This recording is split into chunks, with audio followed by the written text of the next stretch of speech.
Welcome to the Child Care Director's Chair, the podcast for bold educators who are ready to lead, grow, and shake things up in early childhood education.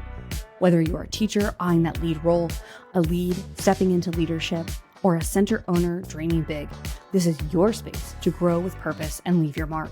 Hosted by heart-centered leadership coach Erica Sacoccio, each episode brings you real talk, actionable tools, and a contagious laugh or two, all designed to help you step into your next level with confidence. So pour your coffee, pop in those earbuds, and take your seat, because your leadership journey starts right now in the Child Care Director's Chair. Whether you are a parent doing story time in your living room, a family child care provider with toddlers underfoot and spaghetti on the stove, or you're a center-based teacher trying to balance ratios, learning, lesson plans, it can all feel very overwhelming. But amazing lesson plans don't require expensive materials or Pinterest-worthy setups or hours of prep. What they do require is intentionality, connection, and a little bit of creativity. In today's episode, we are breaking down how to design playful, powerful lessons that work in your space, wherever that might be. Because learning doesn't just happen in classrooms, it happens wherever children feel loved, curious, and free to explore. Today, we are joined with the Instagram sensation. Uh, she is the lesson planning guru. I'm going to give her a minute to tell us a little bit about herself and how she came into this work. Mike is yours, honey. Well, thank you for inviting me. I'm super excited. Um, my name is Leora, and I am the owner of Lesson Planning Guru. I started my journey 20 years ago in the classroom. So I was a classroom teacher, elementary teacher for 10 years. My students, I had a lot of students in third and fourth grade could not read, and I didn't understand why they were coming to me and they couldn't read. And so one year I had a chance to teach kindergarten, and I was like, yes, it's going to be fantastic. And the first week I realized, oh, we have a major language barrier problem. We have behavior issues. There's still gaps in there. And then once I said, okay, so who's before me? Who is before kindergarten and childcare, early education? And so that's how I came out of the classroom. I opened up a childcare center. I owned a childcare center for 3 years. And then after COVID, I closed it and I became a family home because I like the intimacy and I like all the things. And so as of right now, I write curriculum, and that is who I am. I am an advocate of early education. I'm an advocate of kids learning. That is my heartbeat, because it makes a difference when a child can read and is able to learn. Yes, absolutely. So let's talk about what an amazing lesson looks like to you, and how do you define success when working with young children? Oh, okay. So for me is the excitement. When kids are excited and they find it fun and they're laughing and they're talking, to me that is successful. When the teacher is like excited and happy and they're both is like a back and forth, to me that is successful, because a kid won't necessarily sometimes remember what you say to them, but they will always remember how they felt. And so if they're engaged and they enjoy learning, they will always remember that. And that's, to me, is more important, that eagerness to learn, not always what you learn. Mm, yeah, I think that is absolutely true. And there are when we're teaching a lesson, there's so many things that children learn beyond that lesson, right? How to communicate, how to take turns. There's just so much that goes into that beyond the actual intentional lesson that we're trying to teach, right? Like you said, we might be trying to teach about avocados. Maybe I don't remember about avocados at 4 years old, but I remember I liked them. I remember them; they tasted good. I remember they were mushy, right? So you're gonna remember some things that might be go beyond the lesson. Mm-hmm. So, what are some of the most important things to consider when creating lessons for different settings, especially like you said, family childcare, where you might have a child who's 3 and 7 in the same space? And I think it goes back to, you kind of hit on it earlier. It's about, what is the intentionality? what is it that you want this child to get from what you're teaching them, right? Is it the five senses? Is it the number three? Is it just a classroom management piece? Is it a social and emotional piece? You have to me, is like, what is it that you want this child to get from what you're presenting to them? That's very important, no matter what the age, skill, or any of that. I think you have to consider, what do you want them to learn and where they're at as a child, because everybody learn at different levels, they learn different ways. What is their ability? You have to think about that. You can't do a lesson on matter if that child can't comprehend that, unless you bring it down on a level where they can understand that. So to me, is, what do you want them to get out of it, and knowing where that child capability lies, because that's important. Yeah, I think too the environment plays a big part in how children learn. Like, is it individual? Is it a group lesson? Is it small group? Is it large group? And I think that that's something that, teachers really need to be intentional about too, because not every lesson is big group. No, it's not. And then, how does learning centers, we're a play-based program at my school. How do learning centers maybe play a piece in how you present lessons? So in centers, I mean, it works both ways. Like, and I can speak from how I taught my center. So if when we do it, is introductory. Is we're gonna in the group and we're gonna talk about it. And I like to integrate everything. So if I'm learning about pineapples, that pineapples, we're gonna count with pineapples. We're gonna Mm, taste the pineapples. We're gonna smell the pineapples. You're gonna go to the science and hands-on, and it's gonna be like little pineapple chucks. You go to the play area where the cooking. You're gonna do pineapple milkshakes. So for me, I like to integrate, not isolate learning. Perhaps I like mhm, to integrate it into everything that I'm doing, because then that way, as an educator, you're not working as hard, because guess what? I'm introducing it, and then they're gonna go to the play area, and then I'm gonna go and talk to them, or the teacher's gonna go and talk to them. They're going to talk to each other, right? They're going to make up new things, and are going to be talking up with the language that we talked about in whole group, right? Hey, pineapples, pineapples. And throughout the week or throughout the month, then we're by the end of the month, they gonna they gonna know a pineapple. They gonna know how it tastes. They're gonna be familiar, like you said, how it feels, how it tastes. And so that's how I teach, and I teach, because I think it's important that, like you kind of said, that sometimes teachers, we do something because it's cute or it sounds good, and they we do it one time, but then it's like, okay, it's cute, but where's the substance? What do you want that mm. child to get? At the end of this lesson, you want to be able to gather data. Did they really learn what I wanted them to learn? Do I need to go back and teach it? Do I need to, okay, was it too low? Do I need to start high? You need to have those pinpoints of what you're doing with that child. Yeah. And I think, as you collect that data, use that data to then build your lessons. Like, if you know that this child is like struggling, can't tie his shoes, can't hold a pencil, make sure that you're providing as much fine motor activity throughout your lesson plans to help your child master that. Not everything is going to be, okay, let's practice tying a shoe or holding a pencil. There's a billion ways to help that child gain that skill and that, that fine motor development, hand-eye coordination, those types of things. And then you can continue to, like, let's work on the shoe, but I don't know that we always think about that. But Let me I just go ahead. But also, Yeah. too, you have to understand the body too, right? You have to understand development as a child at what age, because if the child is 2, you don't want to just take them, oh, this is how you tie a shoe. You want to Hmm. little tongues, and have them practice, because these motor skills in the fingers, there's so many bones they have to develop. They have to dig, they have to do different things. So Hmm. it goes back in knowing what is the developmentally appropriate to teach this child when building a lesson. That's very important. Yeah. Um, let's talk for a minute about maybe leadership, because a lot of leaders listen to our podcast. Um, What ways can directors or assistant directors or even lead teachers help assist teachers to make sure that they are creating amazing lesson plans?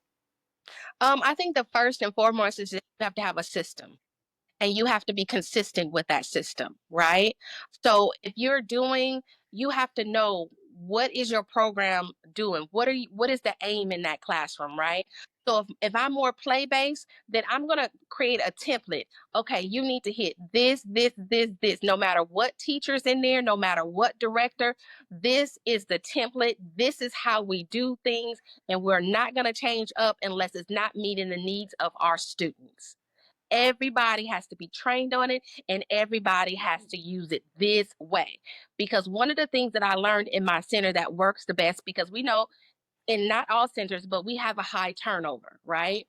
One of the best things that I've ever done is make sure I had a template, I had a consistency, and I had a way to do everything. Even if you were stocking the pantry, there was a way to do it, right? If it was Mhm. lesson plan, this is the template, this is what we're learning. Now you can produce it in a different way. Oh, I want to, use pineapples or I want to use bananas, whatever.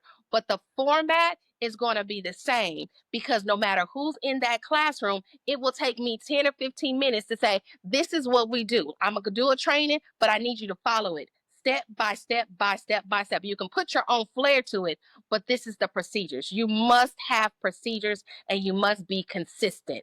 If you do not have those two things, you will have chaos. Yeah. So you said template. So for the folks who don't have a template and they're like, that sounds like a great idea. I want to go and create one. Mhm. What are some core things that you feel should be on that template? Okay, so if we're talking about lesson plans, you need to make sure that you have an objective. The objective is nothing about what is simple in layman terms is what do you want this child to learn? What are you going to teach? Secondly, how are you going to teach it? Right? What are the things that you need to teach it? Thirdly, you're going to have, okay, now how am I going to make sure that I make sure that this child knows it? How am I going to say, okay, now I'm going to teach it. Now we're going to do it together, right? Once we do it together, then I'm going to do independent. So I'm going to watch you do it. Now, baby, you go do it, right? And then at the end, more independent, I want to see if they can do it, if they're going to talk the vocabulary that I've taught, or can they write the letter P? So, for instance, let me just go back. Let's just take the letter P, right? So, if I want to teach the letter P, I'm going to say, okay, the objective is I want the kids to be able to recognize and write the letter P. That is what I want to teach. Now I need to go back and say, well, how am I going to teach that? Am I going to play a video? Am I going to do a song? Am I going to do a dance? How am I going to teach that? That's the first, okay? So let's say, oh, we're going to watch a video and then I'm going to show the letter P, right? That is my introduction. So once we do that, now I want to say, now I want you to practice. We're going to practice together. So maybe my activity is I have a bowl with peas and I have all the students say, okay, we're going to find the letter P and its other letters. So I'm having students come up and find the letter P. That way I'm checking for understanding. I'm giving them practice, but then I'm paying attention to say, oh, okay, who knows? Right? Who knows what? And then we're going to come back together. Then I'm going to do a little individual activity and check for understanding, right? And then finally, we're going to come back together and we're going to talk about the letter P and close it out, right? Simple as that. And I don't know if I said too much or was No, you're fine. so I think um, people teach, they need it should be taught with introduction, how they're going to teach it, what forms they're going to teach it, checking for understanding, and then closing it out with making sure that they know what they learned to recap. yeah. I think all those things absolutely should be on the form. The other thing from my perspective as a child care owner, I also need teachers, listen up. I need the list of supplies that you need for Yeah, for the activity, and I need them before the day of the activity. yeah, Uh, gotta have the yeah, supplies. yeah, and then also think about where you wanna teach it, right? Because not everything, and I almost implore you to not do this, not everything needs to be taught at the circle time. I have this thing that I have to, like, really push the teacher, like, yeah, circle time is great. It's a great place, like you said, to introduce something, but you should be teaching and observing and talking outside at lunch. Yeah, I know, but we got to say it for the people in the back. We got to say it. Yeah. You're teaching everywhere. There's this like holy grail of circle time. Circle time is one of the many places that you teach children. The other part I'd love to talk about is like, what about the children taking the lead, right? Because you're not the only one, right? Can you talk a little bit about letting children take the lead of teaching? Yeah, and so then I want to go back a little bit too, right? So if Yeah. you understand that like the procedure of introducing a lesson, having supplies, having all those things, it doesn't matter who does it or where you do it, right? Because it's already present. And the one beautiful thing about children is once you introduce them to a system or the way that things go and it's repetitive, they'll do it like clockwork. Hmm. They'll do it better than you. So when you have system in place and you are consistent, then you can let the child take lead. Hey, we're gonna learn the letter P, and you know how Miss C does it. Can you be the teacher today? And those kids that they get so excited, and then you can sit back and you just guide the lesson.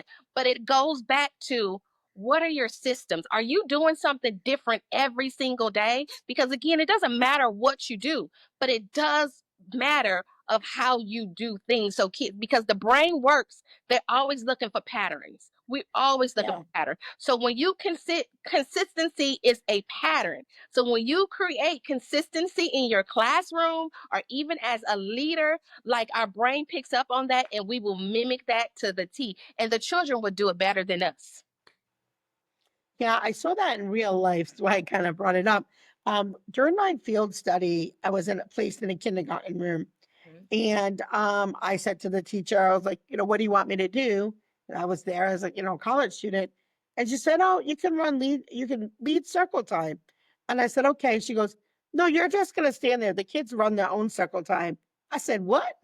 I never saw that before. And sure as heck, they sure did. They would have the names on the board. Everybody had a job. Who Mhm. was pointing to the letters and all the things. And it was pretty cool. The only thing the teacher did through all of our circle time was she read the story. Mhm. Other than that, the kids ran the whole thing. And so that was cool. And then consistency. I was just talking to a teacher the other day. We were talking about consistency, and she was subbing in a classroom. And teachers that were in the room subbing, they had done something out of order. I think the kids normally would set up their carts, put their sheets on, and then bring the lunch to the table. And I guess they had the kids bring the lunch to the table first. And this little girl was like, no, no, no, that's not how we do it. So yeah, they're very much paying attention. And they let them sub teachers know you are doing it wrong. That's But the difference. When we start talking about kids that maybe don't have consistency at home or they have things going on at home or they have behavior issues. When you have a room that is consistent and those kids know what to expect, it brings down the anxiety in that. mm, It brings down the behavior because then I'm not feeling anxious. I know what to expect. yeah. It's just so many levels to being consistent. The I I think too the other thing is what creates higher level teachers in teaching. You talk about anecdotal notes and you talk about observations. And a lot of times that I have in my experience saw teachers kind of almost neglect that part of teaching, and when you're observing, you're able to see not only what your intention was for the children to learn from that, but sometimes they learn things, almost always, they're learning something that you hadn't planned for or intended. And I always think that that is a cool aha moment as a teacher in my days in the classroom. I always thought that that was like, wow, I hadn't thought of that. Kids are very smart.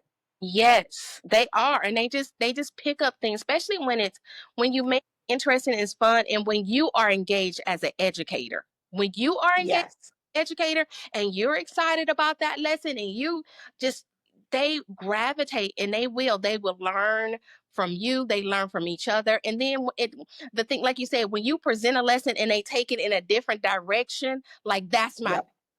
I'm like, I didn't even think of that. Right? Yes. Or you've taught a lesson like months before, and then they connect the dots back. Hey, you remember when this is the same thing, but just, that to me, it's like, ha ha, we're doing something.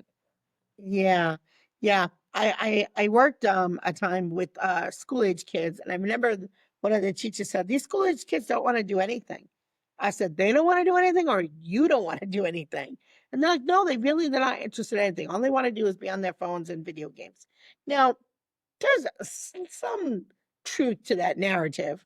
I said, "But I'm gonna challenge you." I said, "Grab me a book from the library." So you grab me a book, and it happened to be a book about a fly. It was like a cartoon.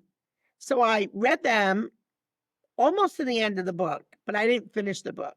I said, "Okay, now we're gonna take this paper. Y'all gonna finish the end of the book for me." And Mm. so they all drew, and it was simple. It was literally just a book, was not planned.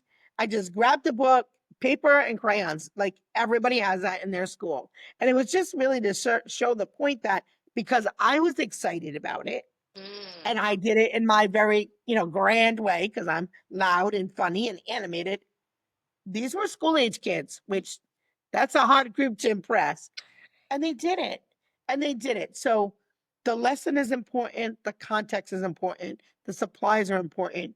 You are equally an important factor of great lesson planning. Oh yes, because if you not interested, or you giving off like, oh, I don't want to be here today, then you might as well just sit down, because those kids are gonna be bouncing off the wall, jumping on each other head. You're not gonna be done. You might as well just go on. Yeah, Just, hey, go to the centers. you're going to blame it on the moon. You're going to say, "Oh, must have been a full moon," or your lack of preparation, honey. Absolutely. Can you share a time that a lesson maybe completely flopped and what you learned from it? Oh God, it's been We've quite. all had one. Yeah. Oh, let me see. Um, just, you got to put me on the spot. Let's see. I know Well, I've had some trust. Oh, yes, yes. When I taught kinder, and okay. we were doing this scarecrow. And so I was teaching, reading the book, and we were talking about sequence. And you had to cut things out, and it was long, it was chopped up. I didn't realize that at the time that most of the kids really couldn't cut that well, and they couldn't glue that well. And that was like my first year teaching kinder, because I came down. So in third and fourth, that skill is already set. Mhm. When I tell you, when we were done, we finished, but it was a hot mess, and I needed a drink. Okay. Yeah. You know whose fault it was that those kids couldn't use the scissors? You know whose fault that was? I'm gonna tell you. Mhm. I'm gonna because I got some of these folks. Preschool teachers, stop cutting the stuff for your students. Let them cut. You already had your time to learn how to use the scissors. And there's a one teacher in particular that I go back and forth with. I'm like, it's the process of learning. Yeah. It's not about the project. Mhm. So that, yeah. So the preschool teachers who are still cutting stuff for kids, Please and stop. nowadays, yeah, nowadays they make safety scissors. I don't want to hear all your excuses. They Yeah. make the ones where they can't cut the hair and they can't cut the clothes, right? Allow them to do it. They're never going to get good at it if you don't allow them to do it. And I see it you see it, you see it. They cut everything out for them. They pass up oh, we're going to make a duck on a boat. It's all cut out for them. They're just basically gluing it. That's Yeah. not creative arts, guys. Yeah. That's following 1, 2, 3 directions, but that is not creative But arts. it also should be a part of their curriculum too, because that's fine. Yeah. Yes, it is. Right? Yeah. So you should have that part of your section at the beginning of the year for a month Mhm. or so. Okay, lines of paper. We're gonna practice. We're gonna Mhm. practice safety on scissors, how to put them up, how to take them out, what to do with them. And it has to be consistent and it has to be repetitive over and over and over until they just run like clockwork, and then they have it. It has to be part of their curriculum though. Yeah, yeah, yeah. Now we're getting to it, guys. Now we're getting to it. How do you incorporate materials you already have into your lessons without spending a ton of money? Because let's face it, it ain't a lot of money in this in this field, right? So you don't have to go to Lakeshore and spend. I love Lakeshore, by the way. No shade to Lakeshore, but you don't. Not every lesson requires a $60 box from Lakeshore. No. I'll be kind of honest with you. If we just pick, I'm not saying all the time because sometimes it is good, but sometimes I just kind of feel like that's the lazy way out because it's Hmm. packed in a box, it's cute, take it out, let's do it, right? Yep. But like you said, there is so many things in our natural environment that we can use, right? And if you think about the lesson, let's not think about lesson per lesson, but let's think about for the whole year.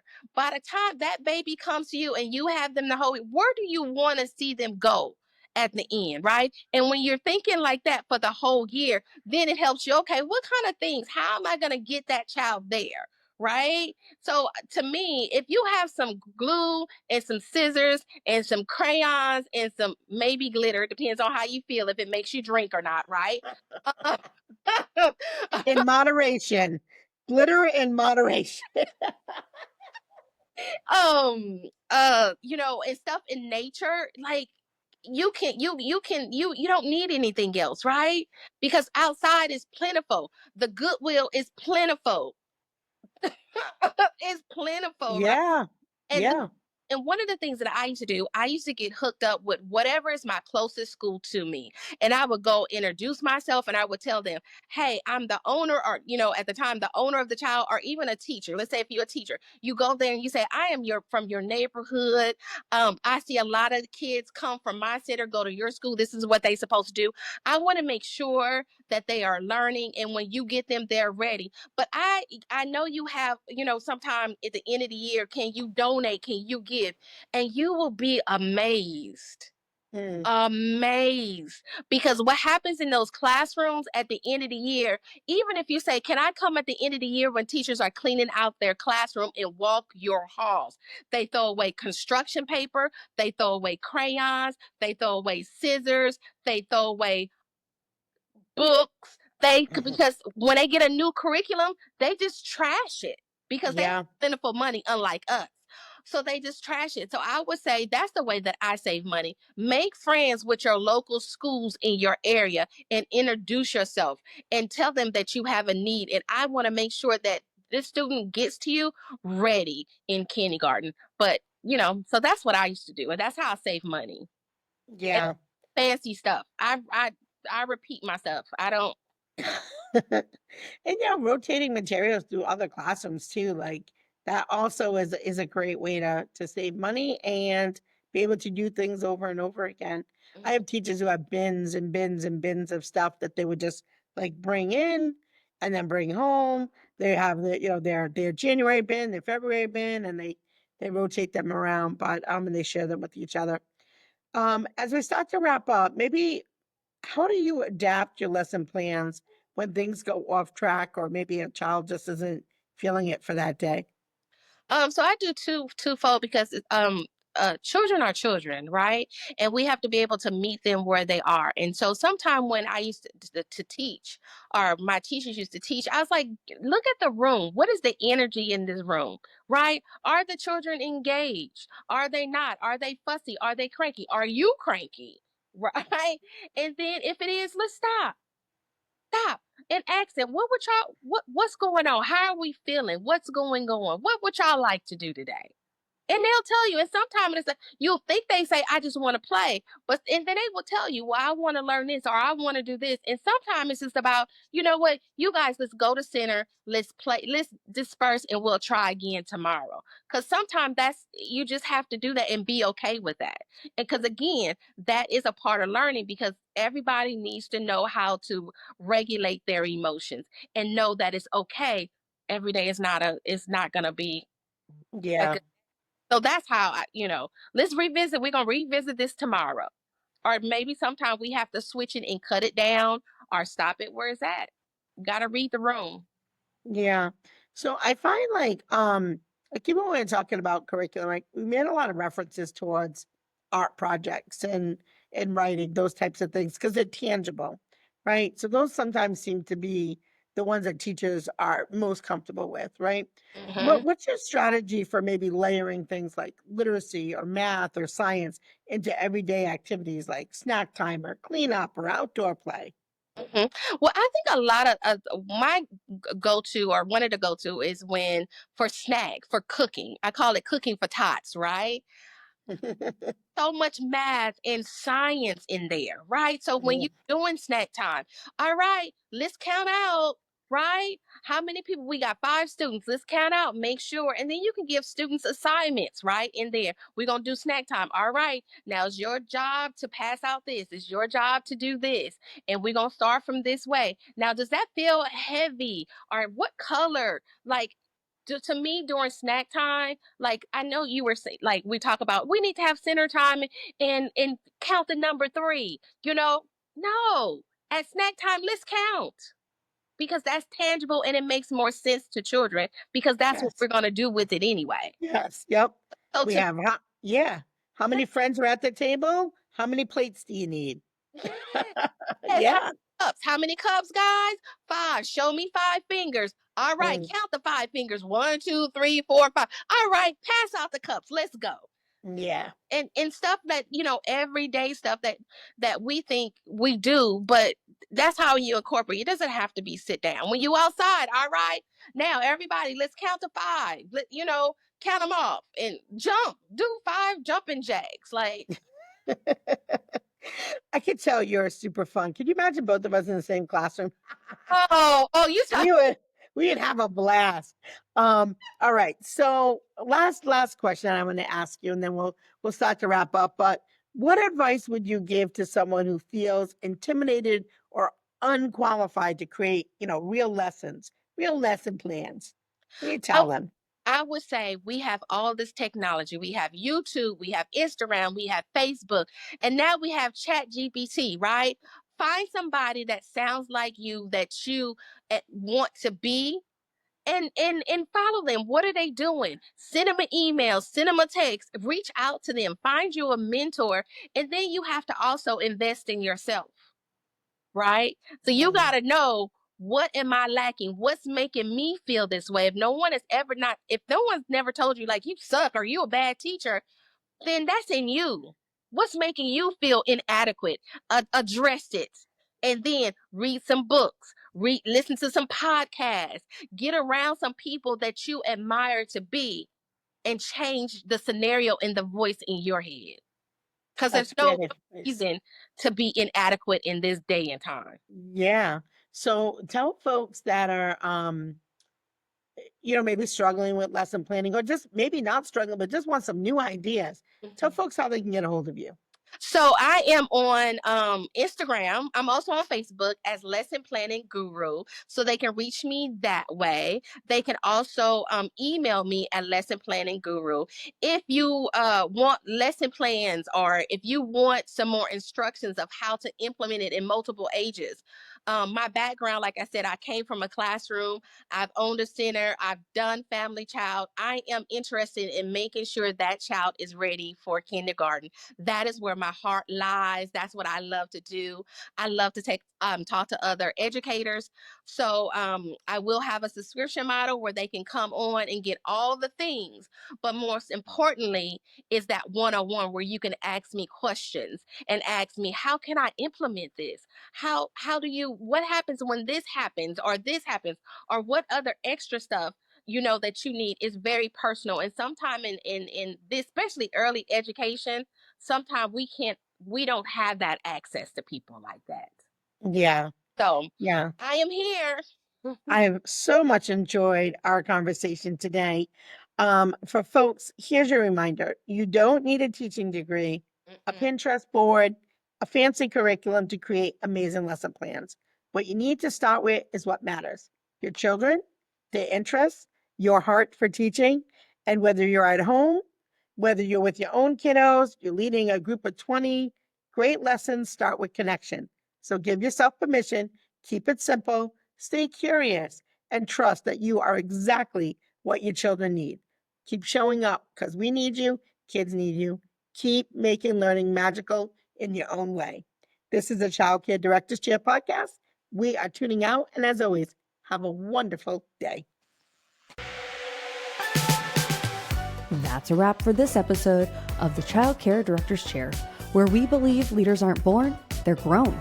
If something sparked for you today, share it, shout it out, or pass it along to the next bold changemaker in childcare.